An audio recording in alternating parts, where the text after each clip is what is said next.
Physical bodies are here, another physical body, and this is Joe, and this is Jim, and this is Sarah, etc. Now, clearly, this is the physical level, yeah? Now, on this physical level, we are separate. You sit there, and I sit here, and we're all separate. Now, let's draw another level. This level is slightly higher, and let's call this the level of the soul, yeah? Well, there will be some mingling here. What Bentov just showed you isn't a diagram, it's a map of your own architecture.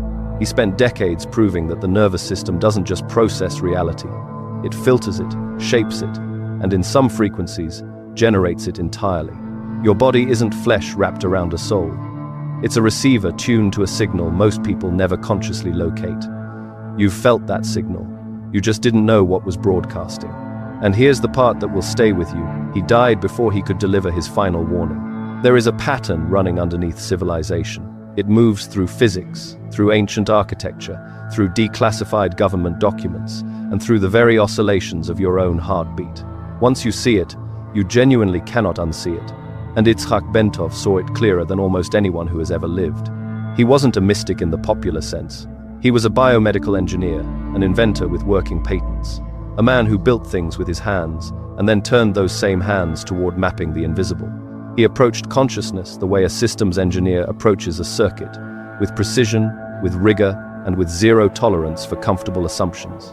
His book, Stalking the Wild Pendulum, isn't a spiritual memoir. It's a technical manual for understanding why you are the way you are at the deepest level of your construction. And the institutions noticed, because when Bentov began describing consciousness as a field, not a byproduct of brain chemistry, but the actual operating substrate that the brain tunes into, he wasn't writing poetry. He was describing a mechanism, a recoverable, reproducible, and in the wrong hands, weaponizable mechanism. We know this now because the CIA's own gateway process memo confirms it. His model wasn't shelved. It was studied, adapted, and classified. Stay with me through all of this, because later in this video, we're going to arrive at the crash, the actual event, and what was found inside the wreckage that pointed directly to the warning he never got to deliver. That moment is coming, and it reframes everything that comes before it. This is not mysticism dressed in scientific language. This is recovered physics, the kind that got buried not because it was wrong, but because it was too right, and you're already inside it. You have been your entire life. The only question is whether you're going to keep receiving the signal unconsciously, or start learning how to read it. Let's name the layer we're actually standing on right now. Your body is not a passive container. It is a tuned oscillatory system, and the most sophisticated component in that system is not the one you've been told to focus on. For most of your life, you've been handed a model of human consciousness that places the brain at the center of everything, the generator, the seat, the source. That model is incomplete. Actually, no. Let me say that more precisely. That model is inverted. Here is what Bentov documented, and what the mainstream conversation still refuses to absorb fully. The cardiovascular system, your heart, your aorta, the entire architecture of blood and pressure moving through you right now, behaves as a tuned oscillatory circuit, not metaphorically, mechanically. The heart generates a standing wave that travels up through the aorta, reflects off the walls of the arterial system, and returns. That returning wave creates a resonance, and that resonance, when the body is in a specific state of stillness and coherence, locks onto a frequency of approximately 7 Hz. 7 Hz, hold that number, because 7 Hz is also the Schumann resonance, the electromagnetic frequency generated by the space between the Earth's surface and the ionosphere, the cavity our planet breathes inside, the frequency the Earth itself hums at. This is not a coincidence waiting to be explained away. This is a correspondence so precise that Bentov spent years building instruments sensitive enough to measure it in living subjects. The heart isn't just pumping blood, it is entraining the brain. It is pulling the brain's electrical activity into phase with a planetary oscillation that has been running since before the first human nervous system existed. So what does that make the brain? Not the source, the antenna. The brain is a receiver, tuned by the heart, calibrated to a field that extends far beyond the skull. Bentov laid this out in Stalking the Wild Pendulum with the methodical clarity of an engineer writing a field report. He called it the physio-kundalini cycle. He mapped the exact sequence by which standing waves in the cardiovascular system travel upward, stimulate the sensory cortex in a specific progression, and produce states that every mystical tradition in human history has described, but none of them, until Bentov, had mapped mechanically. And this is where the decode move lands. Every tradition that spoke of awakening, of enlightenment, of the body becoming a vessel for something larger, they weren't speaking in metaphor. They were documenting a hardware process. The yogic literature of ancient India, the Hesychast tradition in Eastern Orthodox Christianity, the Sufi practice of Dhikr, the mystery school initiations of Egypt and Greece, all of them, across thousands of years and thousands of miles of separation, converged on the same experiential territory, because they were all working with the same instrument, the same receiver. Your body, this body, the one you are sitting in right now. Bentov wasn't discovering something new. He was providing the first rigorous Western technical framework for something that initiated people had always known. He was translating an ancient operating manual into the language that the modern world could no longer dismiss. And the implications of that translation are staggering. Because if the brain is an antenna rather than a generator, then the signal it receives is external to the individual. It exists in the field, it is accessible, it can be strengthened, refined, and yes, it can be interfered with. The quality of what you receive depends entirely on the calibration of the instrument doing the receiving. Coherence in the cardiovascular system produces clarity of signal. Chronic stress, fragmentation, the low-grade electromagnetic noise of modern life, these are not just health problems, they are interference patterns. They are static on the line between you and the field you are embedded in. This is the layer Bentov was working on, not the surface layer of symptoms and behaviors, the transmission layer, the substrate beneath the substrate. He understood that consciousness isn't something the brain produces the way a liver produces bile. Consciousness is the medium. The brain is the tuning mechanism, and the heart is the oscillator that sets the frequency at which the tuning happens. Get the oscillator coherent, and the antenna locks onto something that most people only brush against in the deepest moments of their lives, in grief, in love, in the silence after a near-death experience, in the particular quality of certain dreams. Bentov wasn't just describing this. He was building toward a practical model, a recoverable technology of coherence that any human being, with the right understanding, could begin to work with consciously. But here's what they don't tell you. The CIA already had his model on a desk in Langley, and they weren't reading it to help people wake up. There is a layer beneath the history books, a layer where the language of consciousness stopped being philosophy and became operational. And once you see this layer, you will understand why Itzhak Bentov's work didn't just inspire mystics and meditators. It landed on a desk inside the Central Intelligence Agency. Here is what the record shows. In 1983, a classified memorandum was written by Lieutenant Colonel Wayne McDonnell for the United States Army. The document was titled Analysis and Assessment of the Gateway Experience. It was not declassified until 2003. And buried inside its dense, technical language is something remarkable. McDonnell cites Bentov by name, directly, specifically. He references Bentov's oscillatory resonance model as one of the foundational frameworks for understanding how the human nervous system can be tuned to interact with fields beyond ordinary space-time. Let that land for a moment. A United States military intelligence officer, writing a classified assessment, reaching into the work of a Czech-born biomedical engineer and mystic to explain how consciousness expansion works as a navigable system. This wasn't fringe. This was doctrine. The document in question was the theoretical backbone of what became known as the Gateway Process, a program developed at the Monroe Institute, built around Robert Monroe's research into out-of-body experience and hemispheric synchronization. Monroe was serious. His methods were rigorous. But the physics underneath his program, the actual oscillatory mechanics of how the body-mind system resonates with larger fields, that architecture came directly from Bentov. So what exactly did the Gateway Process do with that architecture? It built a map, a repeatable, trainable protocol for moving human consciousness through discrete frequency bands, remote viewing, space-time perception beyond ordinary linear sequence, the ability to access information outside the physical senses. These weren't metaphors inside the Gateway framework. Before we continue, some of what I've learned simply never makes it onto YouTube. That's why we have Insights Academy. a free newsletter where I go deeper into hidden knowledge, ancient wisdom, metaphysics, and the nature of consciousness. The knowledge we don't share in these videos. And when you sign up, you'll receive the Kybalion as a welcome gift. You'll find it through the link in the description below or by scanning the QR code on your screen. I'll give you a moment to do that.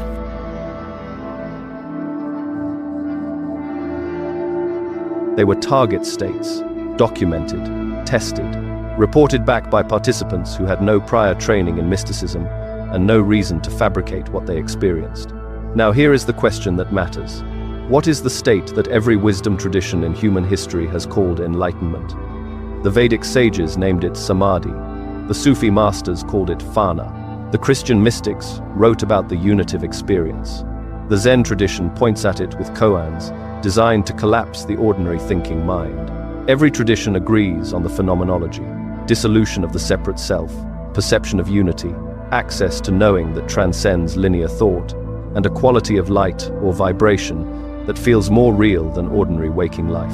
What did Bentov say it was? He said it was a frequency state, a specific, measurable oscillatory condition in which the body-brain system achieves coherence with the larger field of consciousness that underlies physical reality. Not a miracle. Not a gift reserved for saints. A navigable frequency band that any sufficiently trained human nervous system could enter. That is the decode move. Enlightenment isn't transcendence in the sense of leaving the physical world behind. It is precision tuning. It is the moment your instrument stops producing noise and starts receiving the signal it was always designed to carry. The mystics weren't escaping reality. They were accessing more of it, and Bentov gave that process coordinates. The CIA didn't file his work because they wanted humanity to wake up faster. The Gateway Memo is not a wellness document, it is a strategic assessment. McDonald's analysis was structured around the question of what becomes possible when human consciousness can be trained to operate outside ordinary space-time constraints. The military implications of remote viewing alone are significant. But the deeper implication, the one McDonald dances around without ever quite stating plainly, is this. If consciousness can be tuned, it can also be detuned. If the frequency of coherence is a navigable state, then so is the frequency of fragmentation. Bentov mapped the territory, and someone else decided how to use the map. Actually, no. Let me say that more precisely. Bentov mapped the territory for the liberation of human consciousness. He wanted people to understand their own instrument. He wanted the model to be democratized, available, practiced.